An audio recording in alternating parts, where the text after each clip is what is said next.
Sound's running. Video's running. Afraid we have to have our sunglasses on because I'm blind. Welcome to sunny, sunny Peterborough. It's actually very nice here, not just because it's sunny. Yep, yeah, there's lots of moorings. We've been here... What, a week? Well, yeah. There's no actual signposting on how long the moorings are. The council here is very lax. And there's boats that have been longer than us, so we figure we'll just go with the flow. Yeah. Well, it's because there's a huge number of spaces. There really they go on to the bridge and beyond. Miles of potential spaces, so there's no pressure for boats to take up any particular place. Yeah, obviously, if it was jam-packed, I wouldn't stay because that's a bit mean, But there's also water points and pump outs, and there's a sluice for sluicing, and there's plenty of food nearby, so it's a really good location. And we obviously got the train to London, and it's another one of those places where we were told, oh, don't leave the boat there. And it's been perfectly. It's also a really good place to go shopping, so I've been trying to get stuff for my walk, which is in just a very short amount of time. Yeah, just over 2 weeks. Yeah. By the time you see this, she'll be back. Or I'll be tramping around Scotland looking for her. So, there's been a couple of oh, I'm just going to go that way. And you're lost. It's not true. It's not true. It's making it up. Totally making it up. George, no. So, yeah, I've realised that if we're not waiting for tide, we could have done this at any point, but... Yes. So I've just been to get the barky dog and turn the engine off. Yes.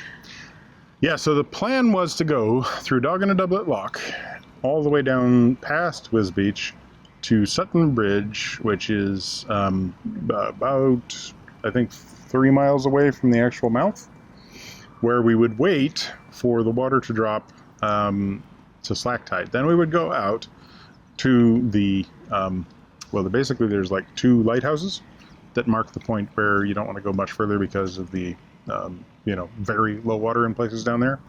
So we would go out there, turn around, come back to Sutton Bridge, wait a little while for the tide to come back and give it a little bit of head up ahead of us, and then follow along back to Wisbeach. So the problems became that, number one, there's commercial traffic tomorrow, and that commercial traffic is, not exactly lacking in busyness, and they're fairly big boats. And they obviously have priority over little bumps in the road like us. And number two is that there is in fact nowhere to moor right now at Cross Keys Marina, which is the Sutton Bridge location. Where we'd wait with the tide. Yeah, so then the only other option would be to go on to the commercial port area and moor up on the apparently fairly large concrete wharf there with the big commercial boats. But they were unsure whether or not there's room to put us on there, and also it's not meant for 57-foot narrowboats. And the third problem is Joe didn't want to do it. The fourth problem is we'd have got back about 8 o'clock at night to Wisbeach. We'd have been pulling into Wisbeach after dark. Yeah, so we'd only wait there for the tide and then we'd come back to Wisbeach. And it just didn't seem to be a sensible thing to be on tidal waters at night that we haven't done before. And the next option would have been to proceed down to Wisbeach and then do another move on another day down to Sutton Bridge, then wait for the morning tide there and go all the way back.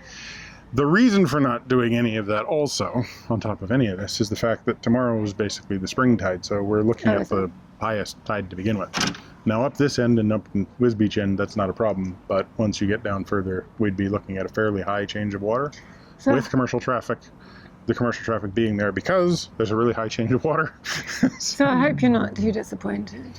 No, it's okay. I mean, basically it means that there's sort of 10 miles of the tidal water that's not done. Well, we've also got the Thames estuary. We've got a few other places. Yeah. It's not an area that... We've done as much as is sensible. Yeah, and this way we get to go into Wisbeach, which we've heard various things about, but at the end of the day, the thing that I'm interested in is that was where the Nene went. Yeah. Where the ooze went. Yeah. That was the major port in this area where the ooze came up to. So, it's a historic town.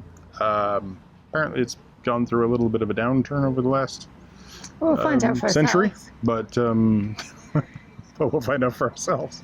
And then we'll come back here.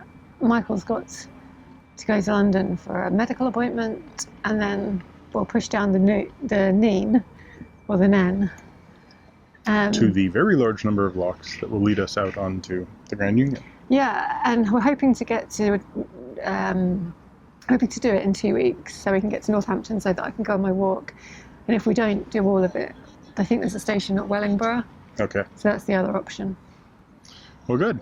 So now our only real problem is getting to Dog-in-a-Doublet. Yeah, so we're going to Dog-in-a-Doublet today. It's 6 miles away. Me and George are going to walk as training for my walk, and Michael's just going to bring the boat. So we probably won't film too much of, well, it depends how much you film. I'll get a few shots of some things. We'll see. And then, yeah, we'll do the trip down to Wisbech, overnight at Wisbech, come back the next morning, probably move back up here. And then we're going to go in search of diesel because I just filled in 20 liters from our tank, our backup tank, into our main tank. We didn't get some too long ago. We got 40 liters, which isn't a heck of a lot. Yeah. So, yeah, we're not super low. We're just, it would be good to fill up again. Yeah, all right then. So if anybody in the future can beam back to me the information after this video has arrived about the place where I need to get diesel that I will be getting before we get there so that you can up it. Anyway. Let's go.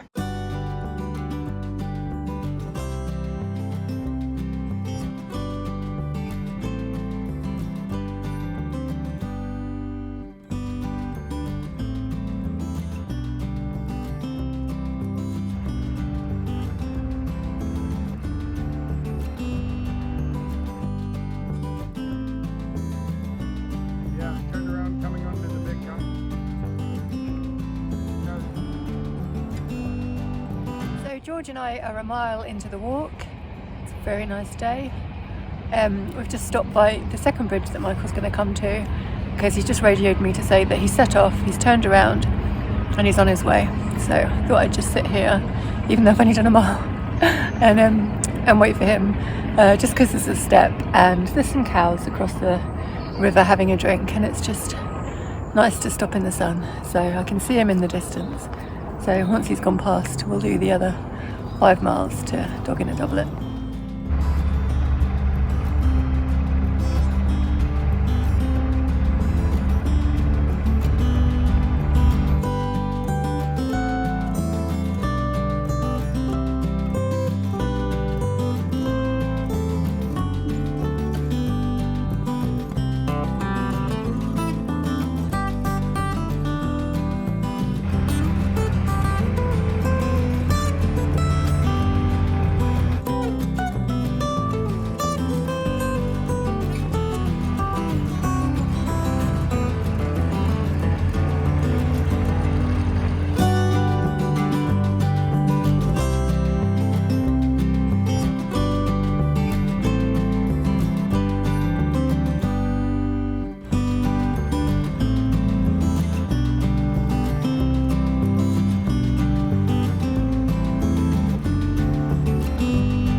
Photograph the fox pooping.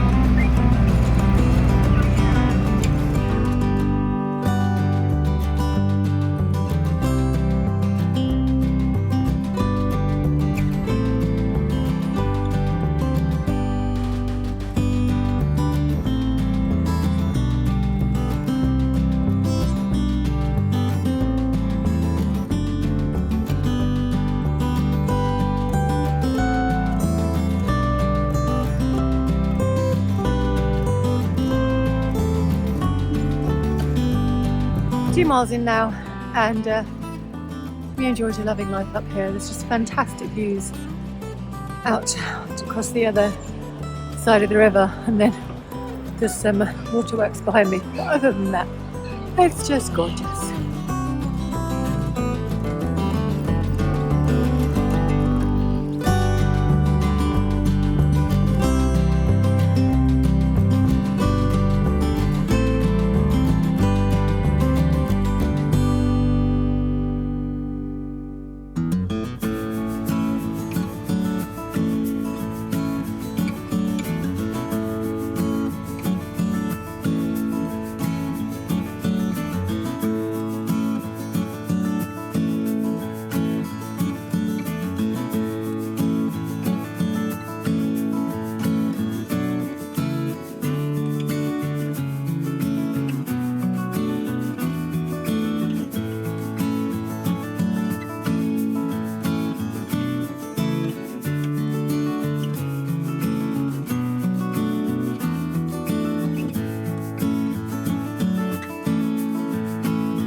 5.5 miles done and we're nearly at Dog-in-a-Doublet.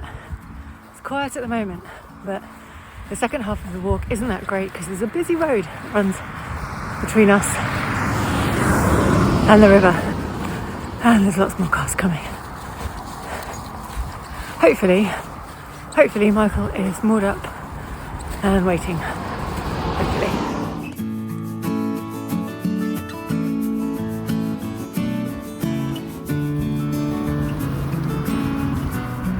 So there's the sluice and the lock that will take us down onto the tidal section of the Nene or the Nene, and that white building ahead is the pub that is called Dog-in-a-Doublet. But I don't know why it's called Dog-in-a-Doublet. We'll find out.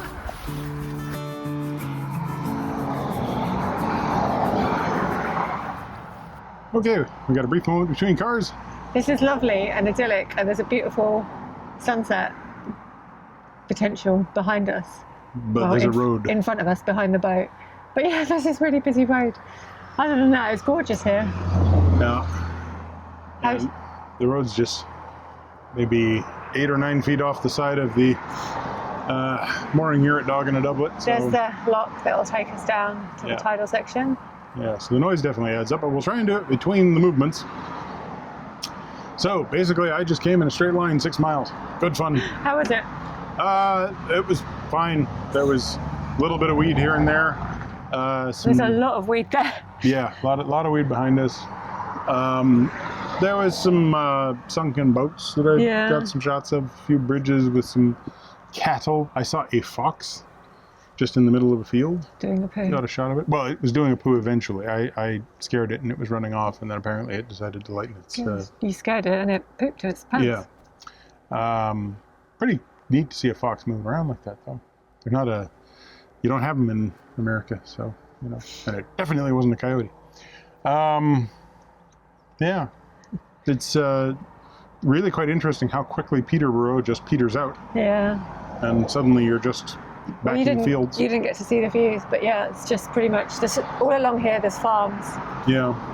Well, and on this side there's everything that borders the middle levels that we were just on. Yeah, it's not far, is it? No. Oh, it's funny because there's a couple of places where we passed a bunch of smokestacks for one of the plants, which we were on the far side seeing them from that side. Then there's this place where there's a whole bunch of cranes. Yeah. And that was the advertising for the crane place that we saw, so yeah. Well, yeah, shame about the road, but other than that, it's lovely.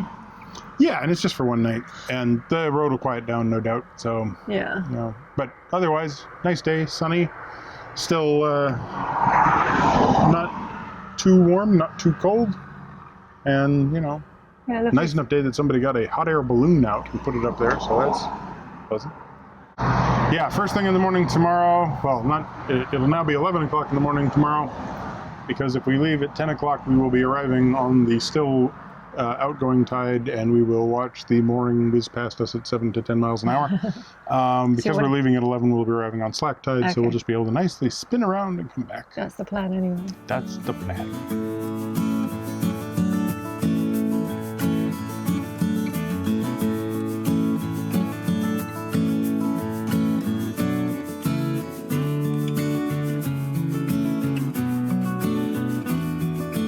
It's also a very good place to go shopping, so I have been shopping a lot for stuff for this is my water hydration pack for my walk. Oh, just got it out. That wasn't very intelligent.